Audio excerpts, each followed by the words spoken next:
Hi students, कैसे हो सभी। आज हम अपनी एग्रीकल्चर की ऑनलाइन क्लासेस जारी रख रहे हैं, ठीक है। और कल हमने पपीता किया था, ठीक है। पपीता की खेती के बारे में अध्ययन किया था। आज हम बात करने जा रहे हैं स्टूडेंट्स किसकी, बेर की खेती के बारे में, ठीक है। बेर की खेती का विस्तृत अध्ययन अपने यहाँ पर करेंगे गाइस, ठीक है। स्टार्ट करते हैं बेर की खेती। बेर की खेती का वानस्पतिक नाम, बेर की खेती का, बेर की बात हो रही है ना, सॉरी, वानस्पतिक नाम। बेर का वानस्पतिक नाम क्या होता है? जीजीफस मोर्सियाना, जीजीफस मोर्सियाना, जीजीफस मोर्सियाना। इसका कुल कौन सा होता है? इसका कुल रैमनेसी कुल होता है, रैमनेसी कुल होता है। इसका उत्पत्ति स्थान, उत्पत्ति स्थान कौन सा है? उसका उत्पत्ति स्थान इंडो चाइना, इंडो चाइना। कुछ बुक्स हैं उनमें अकेला इंडिया दे रखा है, बेर का उत्पत्ति स्थान इंडिया दे रखा है। बट जो 12th अपनी एग्रीकल्चर वाली, राजस्थान की 12th जो अब चल रही है वर्तमान एग्रीकल्चर वाली बुक है, उसमें इसका उत्पत्ति स्थान इंडो चाइना दे रखा है। तो एग्रीकल्चर से सुपरवाइजर का एग्जाम होगा, यदि कोई ऑब्जेक्शन होगा एग्जाम के बाद में उत्पत्ति के स्थान में, तो 12वीं वाली बुक को ही वो मानेंगे, ठीक है। तो रेट उसी बेस पर लगेगी गाइस, ठीक है।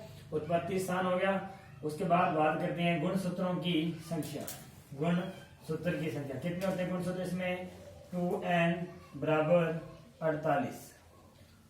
और इसके अन्य नाम, बेर के अन्य नाम, अन्य नाम, इसके अन्य नाम क्या है? इसे शुष्क फलों का राजा कहते हैं, शुष्क फलों का राजा, शुष्क फलों का राजा कहते हैं इसे। गरीब का सेब भी इसे कहते हैं, गरीब का सेब, गरीब का सेब भी इसी को कहते हैं। और इसे चाइनीज डेट के नाम से भी जाना जाता है, चाइनीज डेट के नाम से भी जाना जाता है। इसके 3 अन्य नाम है, शुष्क फलों का राजा, गरीब का सेब व चाइनीज डेट के नाम से भी इसको जाना जाता है। बेर के अंदर विटामिन की बात करते हैं, कौन कौन से विटामिन इसमें पाए जाते हैं? इसमें विटामिन पाया जाता है, ए विटामिन पाया जाता है, इसमें बी कॉम्प्लेक्स, सभी बी विटामिन इसमें लगभग पाए जाते हैं। B complex, B complex vitamin पाया जाता है। और विटामिन सी इसमें प्रचुर मात्रा में पाया जाता है। विटामिन सी कितना पाया जाता है? प्रचुर मात्रा में। कितनी मात्रा है अभी? 150 मिलीग्राम प्रति 100 ग्राम में विटामिन सी की मात्रा इसमें पाई जाती है, ठीक है। विटामिन सी की मात्रा कितनी पाई जाती है? 150 मिलीग्राम प्रति 100 ग्राम के अंदर मात्रा पाई जाती है। किसकी? विटामिन सी की बात हो रही है। तो यहाँ तक ये बेर के बारे में कॉमन नॉलेज हो रहा है, ठीक है। अब देखो बात करें हैं फल की। इसका फल कौन सा होता है? ड्रुप होता है, ड्रुप, ड्रुप या अस्थिल बोलते हैं हिंदी में उसको, अस्थिल। कहने का मतलब ये हुआ, जब आप बेर फल खाते हो अंदर उसके जो गिटक निकलती है ना, उसी को क्या बोलते हैं? ड्रुप बोलते हैं, अस्थिल। फल के अंदर क्या निकली है? गिटक निकली है, ठीक है, उसको बोलते हैं ड्रुप या अस्थिल बोलते हैं, ठीक। इसका खाने योग्य भाग, खाने योग्य भाग, कौन सा भाग अपने खाते हैं फल का? खाने योग्य भाग वो होता है मीजोकार्प, मीजोकार्प या पेरिकार्प बोलते हैं इसको, पेरिकार्प। ये इंग्लिश में नाम है। हिंदी में बात करें, मध्य व बाह्य फल भित्ति, मध्य व बाह्य फल भित्ति, मध्य व बाह्य फल भित्ति। अब इसका पुष्पकर्ण की बात करते हैं, पुष्पकर्ण, पुष्पकर्ण। इसका पुष्पकर्ण होता है गाइस वेसिकल। पुष्पकर्ण कौन सा होता है इसका? वेसिकल। ये बेर के बारे में सामान्य जानकारी है, इसको नोट कर लीजिए या इसका स्क्रीनशॉट ले लीजिएगा।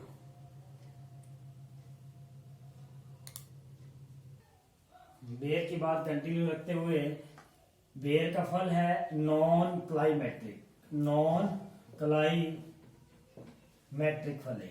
कौन सा फल है? नॉन क्लाइमेट्रिक फल। क्लाइमेट्रिक फल वो होते हैं जिनको कृत्रिम रूप से पकाया जाता है। नॉन क्लाइमेटिक पकाया नहीं जाता है इनको, तो ऑटोमेटिक ये प्लांट के ऊपर ही पक जाते हैं, क्योंकि इथाइलिन इसी के अंदर नेचुरली ही बनता है। ठीक है, तो ये नॉन क्लाइमेटिक फल की श्रेणी में आते हैं।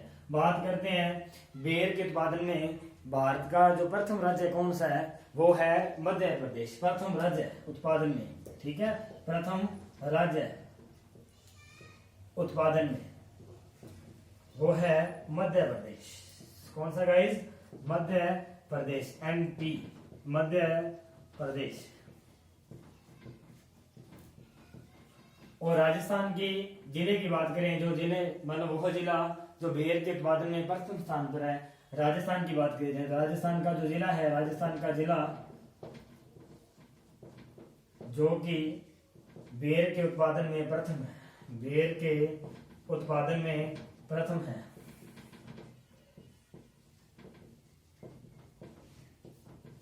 वो है जयपुर। उसके बाद बेर की मृदा व जलवायु की बात करेंगे। किसकी बात करेंगे? मृदा व जलवायु, मृदा व जलवायु। इसमें मृदा यूज करते हैं बलुई दोमट मृदा, बलुई दोमट मृदा। इसके बाद बारी आती है किसकी? जलवायु की। जलवायु होती है इसमें अर्धशुष्क व शुष्क जलवायु, अर्धशुष्क व शुष्क जलवायु। उष्ण जलवायु भी कह सकते हैं, क्योंकि राजस्थान में ये गर्म एरिया के अंदर भी इसकी खेती आसानी से की जा सकती है। मेन जलवायु शुष्क व अर्धशुष्क कह लो, चाहे अर्धशुष्क या शुष्क जलवायु कह लीजिएगा। और ये लवणता व क्षारीयता जो मिट्टी है ना, लवणशील व क्षारीयता वाली मिट्टी है, उसी में भी इसकी खेती आसानी से की जा सकती है। ये मृदा व जलवायु हो गया। इसके बाद बारी आती है प्रवर्धन की। प्रवर्धन, इसका प्रवर्धन कलिकायन के द्वारा होता है, कलिकायन के द्वारा होता है। कलिकायन, कलिकायन को इंग्लिश में बडिंग बोलते हैं, बडिंग कलिकायन के द्वारा होता है। कलिकायन के भी बहुत अधिक टाइप है। यदि स्पेसिफिक कलिकायन के अंदर भी बात करें तो शील्ड या टी कलिकायन मुख्यतः, शील्ड या टी कलिकायन जिसको कहते हैं, शील्ड या टी कलिकायन मुख्यतः ये विधि यूज की जाती है। उसके अलावा एक होता है रिंग कलिकायन, रिंग कलिकायन जिसको बोलते हैं रिंग कलिकायन, रिंग बडिंग भी कहते हैं या फिर रिंग कलिकायन। प्रवर्धन की ये मेन इसकी विधि यदि पूछा जाए तो शील्ड या टी कलिकायन मुख्यतः ये विधि यूज की जाती है। अब बात करते हैं P/L, पौधे से पौधे की दूरी व लाइन से लाइन की दूरी। इसमें 8x8 मीटर की दूरी रखी जाती है, 8x8 मीटर की दूरी रखी जाती है। और गड्ढे का आकार, पौधा लगाने के लिए गड्ढे भी तैयार करने पड़ते हैं, तो गड्ढे का आकार, गड्ढे का आकार, गड्ढे का आकार 1x1x1 मीटर रखते हैं। 1x1x1 मीटर लंबाई, चौड़ाई, ऊंचाई कितना रखते हैं? 1x1x1 मीटर रखते हैं। नोट कर लीजिएगा या स्क्रीनशॉट ले लीजिए।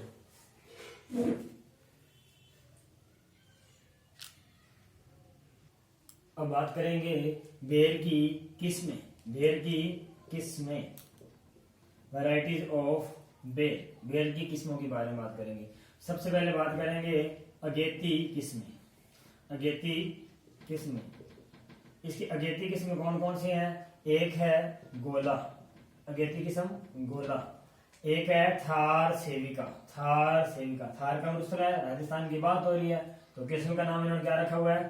थार सेविका, थार सेविका। एक युवराज खिलाड़ी का नाम सुना है आपने, तो उसके नाम से याद रखना है, थार युवराज नहीं बोलोगे आप, थार बुवराज बोलोगे, थार बुवराज। ये किस्म है अगेती किस्म। किसकी है? बेर की अगेती किस्म, बेर की अगेती किस्म। जो गोला किस्म है वो लवणता प्रतिरोधी है, लवणता प्रतिरोधी, लवणता प्रतिरोधी। मतलब आप लवणीय भूमि में भी इसको आसानी से लगा सकते हैं। और बेर अधिक लवणीय क्षारीय में भी आसानी से उग जाता है। 8-9 pH तक इसको आसानी से उगाया जा सकता है, मतलब अगेती किस्में। उसके बाद बारी आती है मध्य किस्मों की। मध्य किस्में, जो अगेती किस्म है, अगेती किस्म के फल जनवरी के प्रथम माह में पक जाते हैं। फल है जनवरी के प्रथम माह में पक जाते हैं। जनवरी के प्रथम माह में पक जाते हैं। जनवरी के प्रथम माह में पक जाते हैं। बात आ रही है किसकी? मध्य किस्म की। याद रखना मुंडिया इसकी किस्म है। मुंडिया सेब कैंथली, मुंडिया सेब कैंथली बनारसी। और इसकी किस्म है जोगिया और एक टिकड़ी। ये किस्म कौन सी है? मध्य इसकी किस्म है। कहने का मतलब इसका मेन फलन जनवरी का जो पीछे वाला मंथ है ना, मतलब पखवाड़े के बाद में लास्ट जनवरी से लेकर फरवरी मान लो, जनवरी फरवरी में इसका फलन रहता है अच्छी तरीके से। जनवरी फरवरी में फलन अपने को इन किस्मों का देखने को मिलता है। उसके बाद बारी आती है पिछेती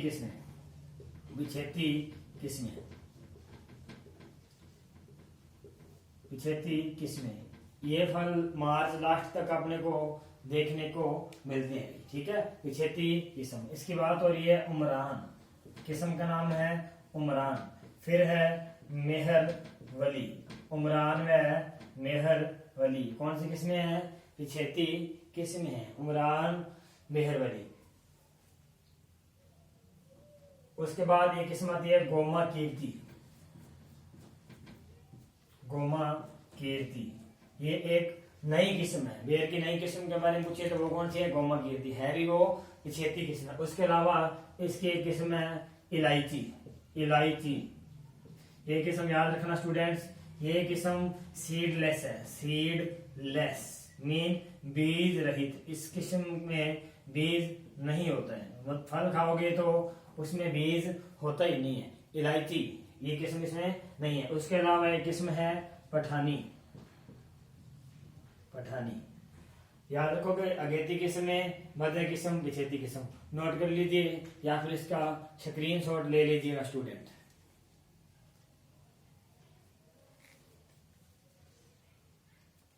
किस्मों के बाद अब बात करेंगे प्रोनिंग की। किसकी बात करेंगे?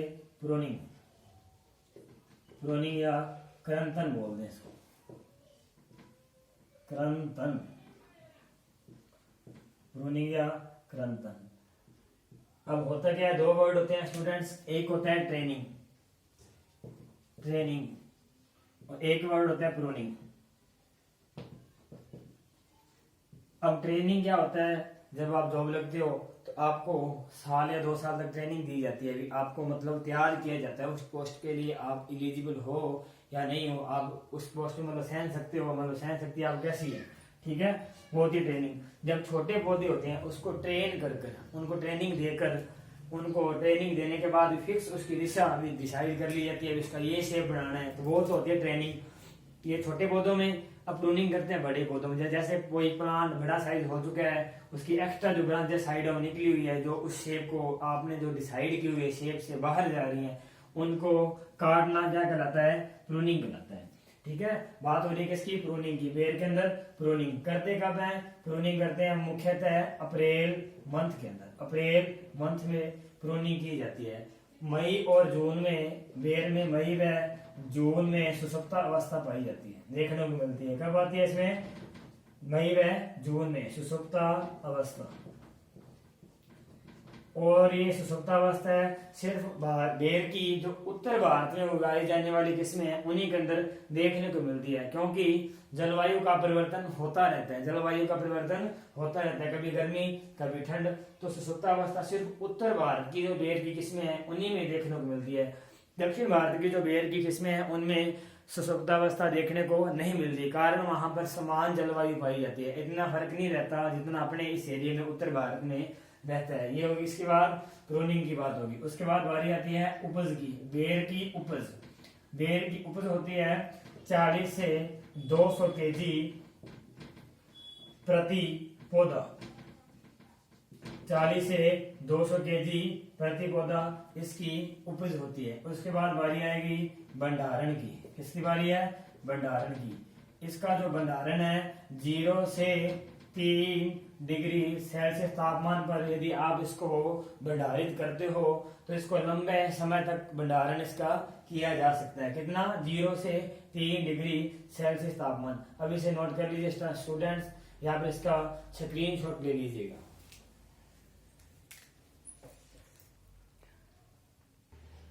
उपज व भंडारण के बाद हम बात करेंगे बेर में लगने वाले कीट व रोग। किसकी बात करेंगे?